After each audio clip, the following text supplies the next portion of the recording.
नमस्कार, आप देख रहे हैं खबरी चौक। नमस्कार। मेरा नाम अंचल ओझा है और आप देख रहे हैं खबरी चौक। प्रदेश में एक बार फिर से स्कूल खुल चुके हैं और नए शैक्षणिक सत्र की शुरुआत हो चुकी है। और इसी शैक्षणिक सत्र के साथ साथ एक बार फिर से यह सवाल उठने लगा है कि सरकार ने जो युक्तिकरण किया, सरकार ने जो स्कूलों का समायोजन किया, या फिर जो अतिशय शिक्षक निकले और इसके साथ ही साथ सरकार ने जो सेटअप कम किया प्राथमिक एवं माध्यमिक विद्यालयों में, उसका क्या असर होगा। जब हम इस विषय पर कई विशेषज्ञों से या फिर पूर्व रिटायर्ड टीचरों से, शिक्षकों से हमने बात की, तो उनका कहना है कि सरकार ने जिस तरीके से सेटअप को कम कर दिया है, वह छत्तीसगढ़ के शैक्षणिक व्यवस्था को लेकर, शैक्षणिक गुणवत्ता को लेकर कहीं ना कहीं पूरी तरीके से शैक्षणिक गुणवत्ता को खराब करने वाला है। जो विशेषज्ञ हैं उनका कहना है कि सरकार को यह चाहिए था कि सेटअप में और बढ़ोतरी कर दी, ताकि प्राथमिक और माध्यमिक शिक्षा, जो कि किसी भी बच्चे के लिए या फिर किसी भी प्रदेश के शिक्षा के लिए शिक्षा की नींव होती है, वह मजबूत हो। लेकिन सरकार ने जो शिक्षा की नींव है, प्राथमिक और माध्यमिक शिक्षा, उसे ही कमजोर करने की कोशिश की है। क्या कह रहे हैं विशेषज्ञ, जरा आप भी सुनिए। एक तो इस राज्य में शिक्षा मंत्री नहीं है। इस विभाग का दायित्व भी मुख्यमंत्री के पास है। मुख्यमंत्री के पास पहले से इतने विभाग हैं कि वे अतिरिक्त रूप में शिक्षा विभाग भी देख पाएंगे संभव नहीं है। जिस पर सबसे ज्यादा ध्यान देने की बात है, जो विभाग सबसे ज्यादा महत्वपूर्ण है, उसके लिए इस प्रदेश में कोई मंत्री नहीं होना, सोचिए कितनी बड़ी बात है। मुख्यमंत्री को फुर्सत नहीं है और वे अपने विभाग को प्रशासनिक अधिकारी के हवाले कर दिए हैं। रायपुर में मंत्रालय के एसी कमरे में बैठने वाले अधिकारियों को यहाँ तक ज्ञान नहीं है कि ठीक है 60 की दर्ज संख्या वाला स्कूल है, लेकिन उन स्कूलों में तो कक्षाएं 5 संचालित हैं। ऐसे में 5 कक्षाओं को 2 शिक्षक कैसे संभालेंगे। ऊपर से उन्हें लगातार सरकारी डाटा भी तैयार करना है, कई बैठकों में जाना भी है, कई तरह के सरकारी कार्य भी निपटाने हैं। लेकिन एसी कमरे में बैठे अधिकारी अपने बच्चों को तो इन सरकारी स्कूलों में पढ़ाते नहीं कि उन्हें मालूम हो कि 3 से लेकर 5 तक की कक्षाएं एक साथ सरकारी स्कूलों में संचालित होती हैं। शिक्षा के क्षेत्र में लगातार कार्य करने वाले लोग मानते हैं कि एक साथ सेटअप को बढ़ाने में सरकार के ऊपर अतिरिक्त भार बढ़ेगा। नहीं तो प्रत्येक कक्षाओं के लिए कम से कम प्राथमिक विद्यालयों में एक शिक्षक का होना बहुत जरूरी है, तभी शिक्षा की गुणवत्ता को बढ़ाया जा सकता है। लेकिन उसके उलट प्रशासनिक अधिकारियों का मानना है कि नींव को मजबूत करने की जरूरत नहीं है। यदि सब पढ़ लिख जाएंगे तो सवाल करने लगेंगे। इससे अच्छा है कि केवल अक्षर ज्ञान दे दो, उन्हें साक्षर बनाओ, शिक्षित नहीं बनाना।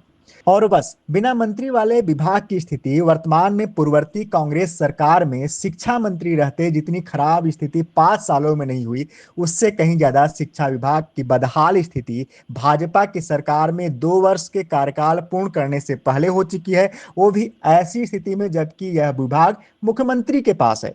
युक्तिकरण, समायोजन, अतिशेष और सेटअप का ऐसा जाल इस सरकार ने शिक्षा विभाग में बुना है कि शिक्षा व्यवस्था का हाल बेहाल है।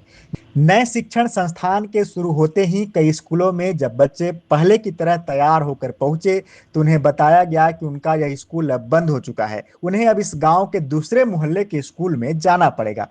वह अब उनका नया स्कूल होगा। सवाल कई हैं इस सरकार से कि आखिरकार हर बच्चे को शिक्षा और कम से कम 8वीं तक की शिक्षा मिल सके, क्या इससे वंचित करने का कार्य यह सरकार नहीं कर रही। दूर के स्कूल में वे बच्चे जाएंगे ही, इसकी क्या गारंटी है। या फिर ड्रॉप आउट का रेशियो तेजी से इस प्रदेश में नहीं बढ़ेगा, क्या सरकार इसकी गारंटी ले सकती है। लेकिन रायपुर मंत्रालय में एसी कमरे में बैठने वाले शिक्षा विभाग के अधिकारी कम से कम इतना तो बता दें कि उन बंद पड़े स्कूलों का जो समायोजन के बाद अब बंद हो गए हैं, उनका सरकार क्या उपयोग करेगी। वह बिल्डिंग अब किस काम का होगा। क्या सरकार वहां भी शराब दुकान खोलने या फिर प्रीमियम शराब दुकान खोलने की कोई योजना तो नहीं बना रही।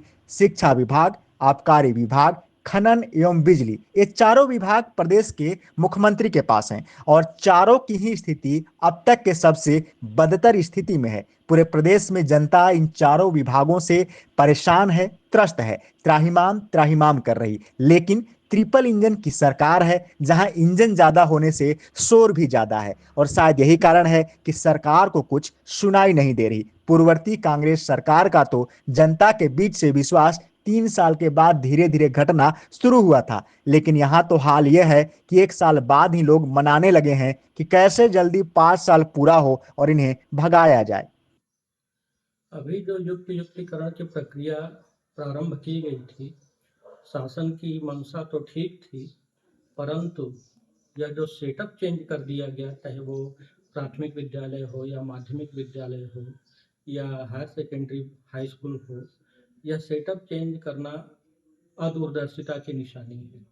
क्योंकि यह कहा गया कि छात्र और शिक्षक का अनुपात छत्तीसगढ़ में कम है, इसलिए प्राथमिक विद्यालय में केवल 2 शिक्षक रहेंगे, 60 की संख्या पर 2 शिक्षक रहेंगे।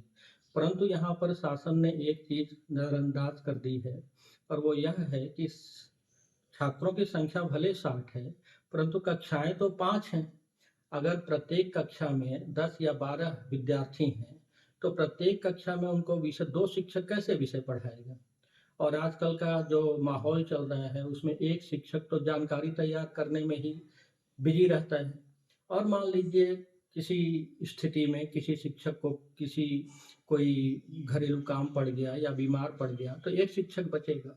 वो एक शिक्षक कैसे, आदर्श स्थिति होगी कि प्राथमिक विद्यालय में 5 कक्षाओं के लिए कम से कम 1/4 का सेटअप होना चाहिए। अगर 1/4 का सेटअप आप नहीं कर पा रहे हैं, तो कम से कम 1/3 का सेटअप तो अनिवार्यतः होना चाहिए, जो कि शासन ने केवल 2 कर दिया है। अगर एक हेडमास्टर है तो केवल एक शिक्षक किया, हेडमास्टर को भी शिक्षक ही मान लिया गया है, जो कि विद्यार्थियों की गुणवत्ता को बुरी तरह प्रभावित करेगा। और यही हाल पूर्व माध्यमिक विद्यालय में भी है। पूर्व माध्यमिक विद्यालय में 3 कक्षाएं हैं और उसमें कम से कम 18 क्लासेज होंगी, तो 1/5 अगर नहीं करते हैं तो 1/4 कम से कम आदर्श व्यवस्था हो सकती है। परंतु वहां भी 1/4 की जगह 1/3 कर दिया गया है। यह जो बेस होता है हम लोगों का, प्राथमिक विद्यालय और पूर्व माध्यमिक विद्यालय, उस आधार को ही कमजोर करने की कोशिश अधिकारियों की अदूरदर्शिता ने की है और नेताओं की अज्ञानता ने की है। इस सेटअप को परिवर्तित करना चाहिए। प्राथमिक विद्यालय में कम से कम 1/4 नहीं तो 1/3 और पूर्व माध्यमिक विद्यालय में 1/4 का सेटअप करके ही पोस्टिंग करनी चाहिए। तो उसमें बहुत ज़्यादा परेशानी नहीं है। हाँ, लेकिन अगर लड़कियों की संख्या बहुत ज़्यादा है, जैसे अंबिकापुर है, वो गर्ल्स स्कूल है और मल्टीपर्पज है, अगर इसको एक कर दिया जाएगा, या करजी का स्कूल था, करजी स्कूल में लड़कियों की संख्या बहुत ज़्यादा थी और विद्यार्थियों की संख्या, जो छात्रों की संख्या है वो भी ज़्यादा थी, तो उसको एक करना ठीक नहीं है। जब पर्याप्त संख्या में किसी विद्यालय में लड़कियां हैं और किसी वायद विद्यालय में पर्याप्त संख्या में लड़के हैं, तो उनको एक करने का कोई औचित्य नहीं है। लेकिन जो नए विद्यालय खुल रहे हैं, वो प्योर एजुकेशन के खुल रहे हैं, उससे किसी को कोई परेशानी नहीं। ऐसा तो नहीं है कि शासन सरकारी स्कूल को बंद ही करने का एक मंशा बना रखा है? शासन सरकारी स्कूल को बंद तो नहीं कर पाएंगे। अभी बहुत दूर की कौड़ी ये लगती है कि उसको प्राइवेटाइजेशन के तरफ हम ले जाएं।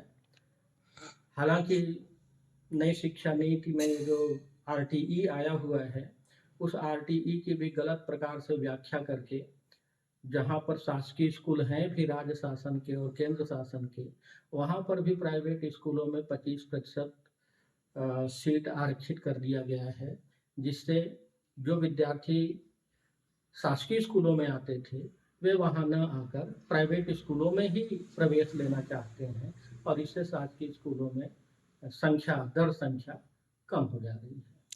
गांव में बहुत सारे पेरेंट्स हैं जो एफर्ट नहीं कर पाते हैं प्राइवेट स्कूल, उनके लिए सरकारी स्कूल एक वरदान होगा। तो इस हिसाब से उनके लिए भी कोई दूर हो जाएगा स्कूल वगैरह, पास की स्कूलें दूर हो जाएंगी, तो उसमें भी लोगों को परेशानी होगी। देखिए, मुझे इस संबंध में कोई खास आइडिया नहीं है कि प्रत्येक गांव में स्कूल बंद कर दिया गया है। वैसे होना ये चाहिए कि अगर एक गांव के विभिन्न पारों मोहल्लों में जो पास हैं और वहां पर अगर विद्यालय खुल गया है और प्रत्येक विद्यालय में 20-25 बच्चे हैं, तो गांव में कम से कम एक विद्यालय खोलें सेंटर में, और सारे विद्यार्थी उस विद्यालय में अध्ययन करें, और उन विद्यालयों के जो शिक्षक एक एक दो दो हैं वो सभी उस विद्यालय में आ जाएं, तो इंफ्रास्ट्रक्चर भी ठीक होगा और शिक्षकों की संख्या भी ठीक हो जाएगी। लेकिन हो ये रहा है कि मर्द तो ये कर रहे हैं, परंतु शिक्षकों को अवशेष बताकर दूसरी जगह कर दे रहे हैं। इससे शिक्षकों की संख्या कम हो जा रही है और विद्यार्थियों की गुणवत्ता तो प्रभावित होगी।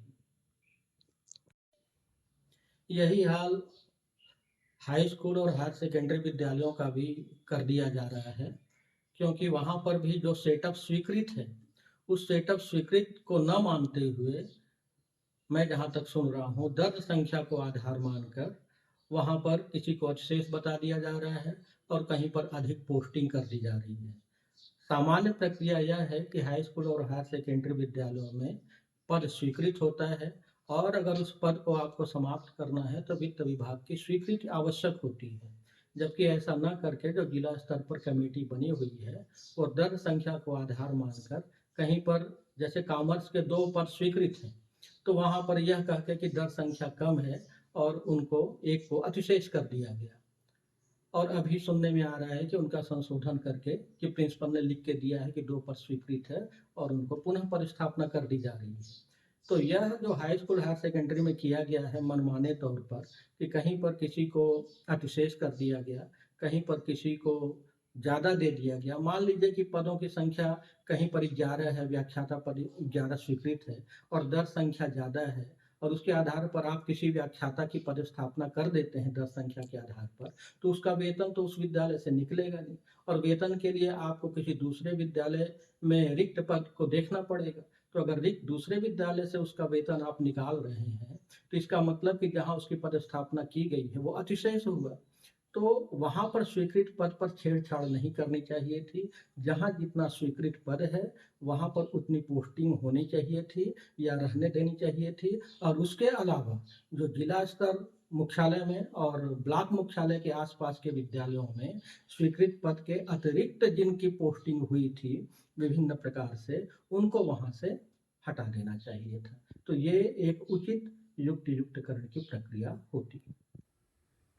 इन सब के साथ ही साथ एक और बड़ा सवाल है कि सरकार ने जब युक्ति युक्तकरण की रणनीति पर काम करना शुरू किया, जब इस पर काम करना शुरू किया तो सरकार ने एक आदेश निकाला और इस आदेश के तहत कहा कि जितने भी लोग, जो भी शिक्षक संलग्न हैं किसी विभाग में या कहीं और, सबका संलग्नीकरण समाप्त किया जाए। लेकिन जब आप देखेंगे तो चाहे वह जिला शिक्षा अधिकारी का कार्यालय हो, चाहे वह जो संभागीय शिक्षा अधिकारी हैं उनका कार्यालय हो, चाहे वह आदिवासी विकास विभाग हो, या फिर कई ऐसे कार्यालय हैं जहां पर कि शिक्षक संलग्न हैं, अलग अलग पदों पर वे काम कर रहे हैं। तो जब युक्ति युक्तकरण की रणनीति पर सरकार ने काम किया और जब उसने पत्र जारी किया तो होना यह चाहिए था कि सबका संलग्नीकरण समाप्त हो जाता।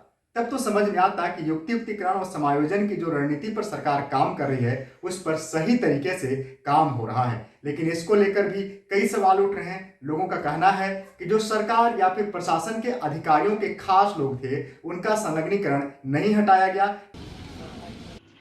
सरकार ने युक्तियुक्तिकरण से पहले एक आदेश निकाला था जिसके तहत वे समस्त शिक्षक जो शिक्षा विभाग अथवा अन्यत्र कहीं भी संलग्न होकर दूसरे स्थान पर कार्य कर रहे हैं उनका सबसे पहले संलग्नीकरण समाप्त कर उनको वापस अपने मूल पदस्थापना में जाना होगा। किंतु युक्तियुक्तिकरण की पूरी प्रक्रिया समाप्त हो गई। कुछ ही लोगों को वापस भेजा गया जो शिक्षक, व्याख्याता अथवा अन्य प्रशासनिक अधिकारियों और नेताओं के खास थे, उन्हें अब तक वहीं रखा गया है, बल्कि युक्तियुक्तिकरण के समय उन पर कोई कार्यवाही तक नहीं हुई। जबकि होना यह चाहिए था कि जिस तरह से किसी स्कूल में एक ही विषय के 2 शिक्षक थे तो उन्हें कम दर्ज संख्या बताकर एक को अतिशेष कर बाहर भेजा गया, ठीक उसी तरह जिस स्कूल या विद्यालय में ये शिक्षक जो कि कहीं संलग्न होकर कार्य कर रहे हैं दूसरे स्थान पर, उनके पद को अतिशेष बताकर उन स्कूलों से समाप्त कर देना चाहिए, क्योंकि उनकी अनुपस्थिति में कोई ना कोई तो उस स्कूल में होगा जो उस शिक्षक का दायित्व अर्थात बच्चों को पढ़ाने का जो दायित्व है उसका निर्वहन करता होगा। लेकिन ऐसे शिक्षकों पर प्रशासनिक अधिकारियों व नेताओं के जो खास और नजदीकी थे उन्हें इस मामले पर छूट दी गई, जिसको लेकर एक नया विवाद युक्तियुक्तिकरण की पूरी प्रक्रिया में खड़ा हो गया है। वहीं दूसरी ओर सरकार ने युक्तियुक्तिकरण के माध्यम से कई शिक्षकों को जो रिक्त पद के विरुद्ध पदस्थ थे, उन्हें कम दर्ज संख्या का हवाला देकर हटाया। उन्हें पुनः युक्तियुक्तिकरण की पूरी प्रक्रिया समाप्त होने के बाद दूसरे जगह पदस्थ करने के बाद फिर से उन्हीं विद्यालयों में भेजा जा रहा है और बताया जा रहा है कि नहीं, उन स्कूलों में इनकी जरूरत है। तो ऐसे में सवाल यह उठता है कि जिला, संभागीय एवं राज्य स्तर की जो समिति बनी हुई थी, क्या उसे रिक्त पद के विरुद्ध पदस्थ शिक्षकों की जानकारी नहीं थी अथवा यह पूरी प्रक्रिया ही हवा में चल रही थी? आपको सोशल मीडिया पर ऐसे बहुत सारे पत्र मिल जाएंगे जहां जिला शिक्षा अधिकारी से लेकर प्राचार्य तक के पत्र हैं और बहुत सारे शिक्षकों को पुनः उनके स्कूलों में भेजा जा रहा है। यह मामला इस पूरी प्रक्रिया पर सवाल खड़ा करता है कि आखिरकार सरकार की मंशा क्या थी? क्या युक्तियुक्तिकरण की पूरी प्रक्रिया सफल हुई? दूसरी ओर इतनी कई खामियों के बाद भी सरकार जिला से लेकर प्रदेश स्तर पर होर्डिंग लगाकर और समाचारों में निरंतर विज्ञापन करके इस पूरी प्रक्रिया को सफल बता रही है, जिसमें करोड़ों रुपए विज्ञापन पर खर्च भी कर रही है। ऐसे में सवाल यह उठता है कि आखिरकार वह कौन शिक्षाविद या शिक्षा के क्षेत्र का विशेषज्ञ है जो तमाम खामियों के बावजूद सरकार की इस पूरी प्रक्रिया को सफल बताकर झूठे ही सरकार का पीठ थपथपा रहा है, जिससे खुश होकर सरकार करोड़ों रुपए विज्ञापन पर फूंक रही है। सीधे सीधे सरकार यह स्वीकार क्यों नहीं करना चाहती कि यदि अचानक से कम सेटअप के मामले को, कम सेटअप के स्कीम को वह लागू करती तो इसका तगड़ा विरोध उसे झेलना पड़ता। इसलिए उसने युक्तियुक्तिकरण को सामने रखकर उसके पीछे से सेटअप को कम करने का खेल खेल लिया, जिससे कि जिन स्कूलों में शिक्षकों की कमी है, पद रिक्त है, उन स्थानों को इन शिक्षकों के माध्यम से भरा जा सके, जिससे उसे नई भर्ती न करना पड़े और फिर सरकारी खजाने पर अतिरिक्त भार न आए। सरकार की इस पूरी प्रक्रिया में हजार खामी है, फिर भी सरकार खुश है क्योंकि सरकार के पास ऐसे सलाहकार हैं जो सलाह देते हैं कि स्कूलों में शिक्षक कम करने से बच्चों के शिक्षा की गुणवत्ता बढ़ जाएगी, वह भी शिक्षा की उस नींव में जो कि प्राथमिक व माध्यमिक स्तर का शिक्षा है। लेकिन जो लोग ऐसे थे जो कि न तो नेताओं के खास थे और ना ही प्रशासनिक अधिकारियों के, उनका संलग्नीकरण हटा दिया गया और उन्हें फिर से उनके वापस विभागों में या उनके स्कूलों में भेज दिया गया है। तो युक्तियुक्तिकरण के बाद इसमें भी सवाल उठने लगा है कि संलग्नीकरण की जो स्थिति थी उसको लेकर क्या सरकार को एक जैसा काम करना था या फिर नहीं। बच्चों की पढ़ाई बुरी तरह से प्रभावित हो रही है, क्योंकि 2008 में सेटअप बनाए गए थे। तो सेटअप में 4 शिक्षक और 1 प्रधान पाठक होना चाहिए था, लेकिन अब इन्होंने सेटअप के साथ छेड़छाड़ किया है। सेटअप नहीं नया कोई जारी किया, केवल एक पॉलिसी बना करके और 2 और 1, 2 शिक्षक और 1 प्रधान पाठक, इस नीति के तहत ये काम कर रहे हैं। तो ऐसी स्थिति में मिडिल स्कूलों में इतने जहाँ विषय हैं, विज्ञान के, गणित के, अंग्रेजी के, उनके विषय विशेषज्ञ नहीं रहेंगे तो कौन पढ़ाएगा उनको? सारे लोग प्रभावित हुए हैं, सारे लोग दूर दूर चले गए हैं, स्कूलों में शिक्षकों का धीरे धीरे अभाव हो गया है। तो विषयवार पढ़ाने वाले शिक्षकों की पर्याप्त कमी हुई है और ये बच्चों पर इसका बहुत प्रतिकूल असर पड़ेगा। बच्चे पढ़ाई के प्रति बिल्कुल नहीं जागरूक हो पाएंगे और आने वाले समय में छत्तीसगढ़ में शिक्षा का स्तर बहुत नीचे चला जाएगा। वैसे ही हमारे देश में शिक्षा का स्तर बहुत नीचे है और नीचे चला जाएगा। इस स्थिति में क्या लगता है कि ये जिस तरह से शिक्षा के स्तर नीचे जा रही है, क्या मंशा होगी शासन की? शासन की मंशा तो इससे बहुत स्पष्ट हमें समझ में नहीं आ रही कि शासन की क्या मंशा है, लेकिन शिक्षा का स्तर जरूर गिरेगा यदि ये युक्तियुक्तिकरण जारी हुआ या आने वाले समय में शिक्षकों को इसी प्रकार से परेशान किया गया, शिक्षकों को इधर उधर किया गया, तो निश्चित तौर से शिक्षा का स्तर प्रभावित होगा और छत्तीसगढ़ में शिक्षा नीचे स्तर पर चली जाएगी। घोषणा पत्र में शिक्षकों की भर्ती करने की बात हुई थी और अभी शिक्षकों की जिस तरह से अतिशेष वगैरह कर रहे हैं, तो इसमें क्या लगता है कि भर्ती वगैरह होगा या फिर शिक्षकों की भी स्थिति डामाडोल होने वाली? भर्ती का तो अभी तक कोई पता नहीं है, भर्ती के बारे में इन्होंने कोई जारी किया है निर्देश कि भर्ती कब की जाएगी, केवल समाचार पत्रों में सुन रहे हैं, लेकिन अभी इन्होंने भर्ती के संबंध में कोई नोटिफिकेशन नहीं किया है कि भर्तियां कब की जाएंगी, कब से की जाएंगी और उसका भर्ती का क्या सिस्टम होगा, विषयवार शिक्षक भर्ती किए जाएंगे या नहीं किए जाएंगे, ऐसा भी कुछ नहीं है। अब फिलहाल इन्हीं शिक्षकों से इनको काम चलाना है, तो इन्हीं शिक्षकों को डिस्टर्ब करके शिक्षा व्यवस्था को पूरी तरह से ध्वस्त करने की एक मंशा दिखाई दे रही है। शालाओं में 5-5 कक्षाएं चलती हैं, वहाँ 2 शिक्षक एक शिक्षक कैसे संभालेंगे? कहीं पे बिल्डिंग बनाई गई है बहुत अच्छी, पता चला स्कूल ही तोड़ दिया गया है। स्कूल तोड़ दिया गया तो बिल्डिंग बनाने का क्या औचित्य था, कितना पैसे इन्वेस्ट किए गए उसमें। तो ये उनकी कुछ गलत पॉलिसी समझ में आ रही है इसको देखने से, इसलिए इसको तत्काल युक्तियुक्तकरण को बंद किया जाना चाहिए। हाई स्कूलों में भी जो सेटअप 2008 वाला है वो उसको इन्होंने ध्यान नहीं दिया और उसको हटा करके अलग सेटअप पे काम कर रहे हैं। ये सेटअप को चेंज करने का प्रयास जो ये नई पॉलिसी के तहत की गई है, ये भी शिक्षा नीति को बर्बाद करने वाली है। शिक्षा इससे छत्तीसगढ़ में बर्बाद होगी, ये उचित नहीं है। शासन को चाहिए कि तत्काल युक्तिकरण का ये जो कार्यक्रम चल रहा है ये बंद करे। जहाँ पे अधिक शिक्षक हैं समझ में आ रहा है, उन शिक्षकों को हटाए जाने से कोई विशेष दिक्कत नहीं है, लेकिन ये नई पॉलिसी 2-1 की पॉलिसी ये कहाँ से सही है? इस तरह की पॉलिसी बिल्कुल नहीं होनी चाहिए, इसको बंद किया जाना चाहिए। आप शिक्षा के उससे सेवानिवृत्त हुए हैं। इतने सालों में जिस तरह से बच्चों को आपने पढ़ाया होगा, अभी क्या लगता है कि बच्चों के भविष्य के साथ कितना खिलवाड़ किया जा रहा है? हाँ, बच्चों के भविष्य के साथ ही खिलवाड़ हो रहा है। ये जो नए-नए प्रयोग किए जा रहे हैं, प्रयोगवादी व्यवस्था शिक्षा विभाग में ही लागू की गई है।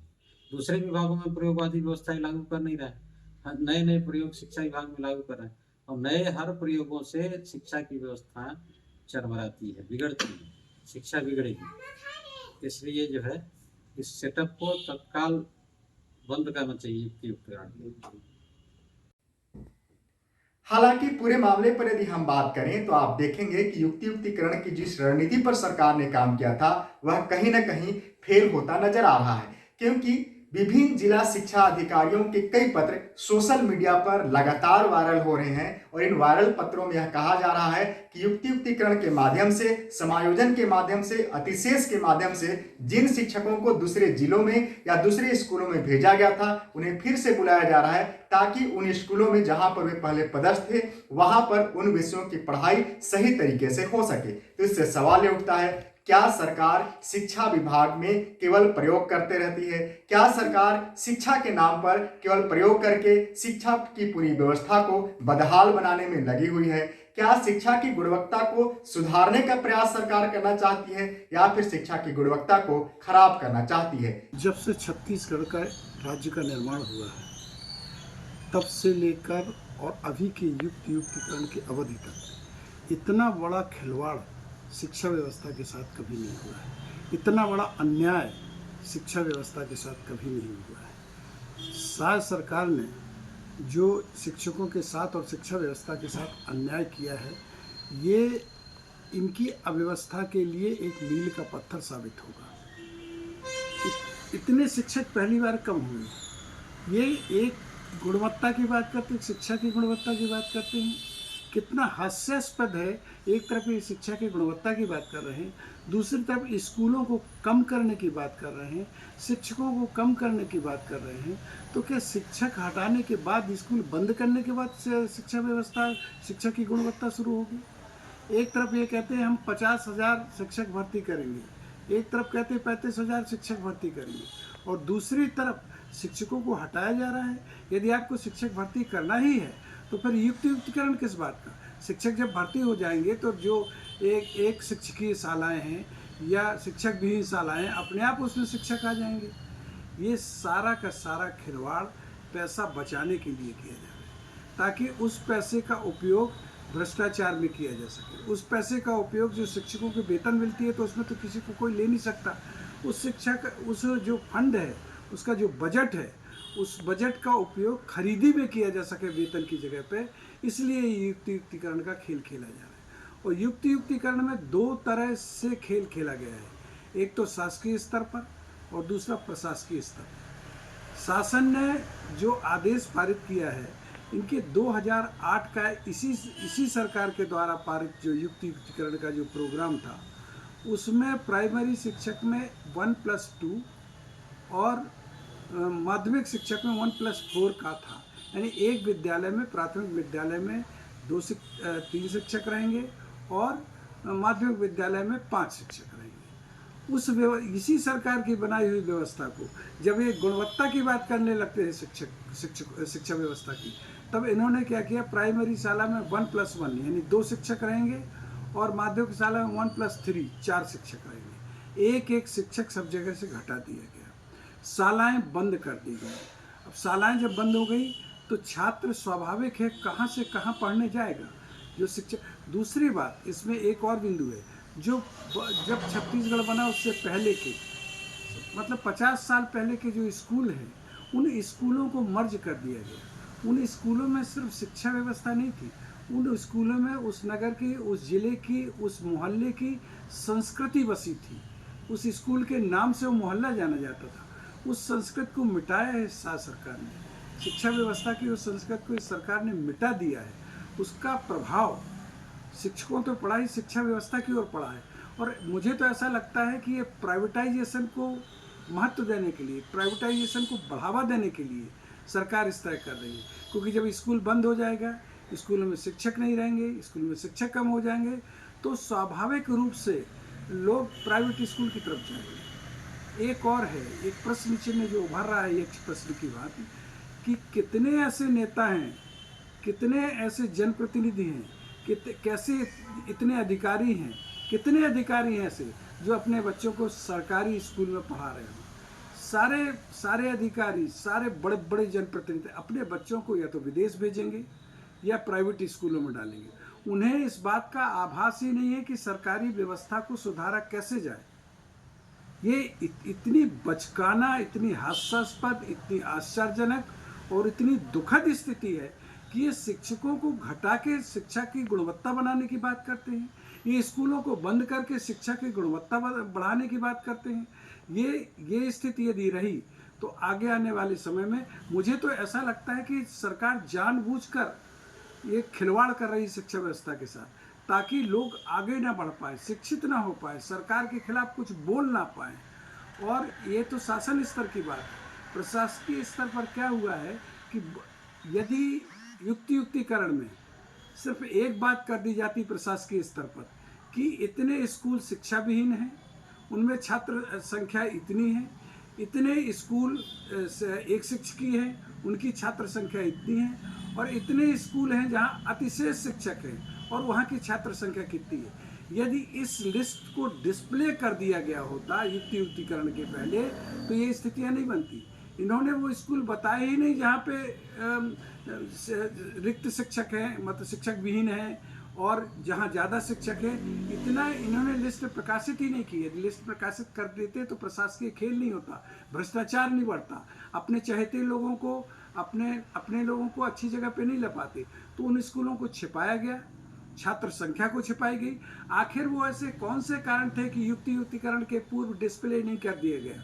और जब लाखों करोड़ों रुपए विज्ञापन में खर्च करती है सरकार, तो सरकार ने अखबार में उनको डिस्प्ले क्यों नहीं कर दिया विज्ञापन के माध्यम से कि इतने स्कूल हमारे एक शिक्षकीय हैं, इतने स्कूल शिक्षक भी हैं, इनके छात्रों की संख्या ये है, और इतने स्कूल हमारे अतिशेष हैं, इतने शिक्षक अतिशेष हैं, उन स्कूलों की छात्र संख्या इतनी है। इसको डिस्प्ले क्यों नहीं किया? करोड़ों के विज्ञापन छपते हैं जिस सरकार के, वो सरकार इतना सा विज्ञापन नहीं छपवाई अखबारों में।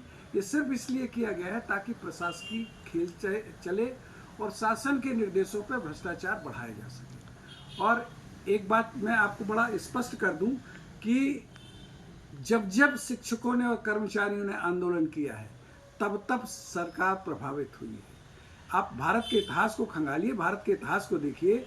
एक आचार्य, एक शिक्षक ने जब अपनी चोटी बांधी थी और नंदवंश को चुनौती दी थी, तो उस नंदवंश का विनाश हो गया था। जब एक शिक्षक के चोटी बांधने से, एक शिक्षक के आंदोलन से, एक शिक्षक के संकल्पों से इतना बड़ा राज्य प्रभावित हो सकता है, तो यहाँ तो हजारों चाणक्यों ने संकल्प ले लिया है इस सरकार के विरुद्ध। इस सरकार की क्या स्थिति बनेगी, इस सरकार का क्या होगा, चुनाव के समय इसके परिणाम दिखेंगे।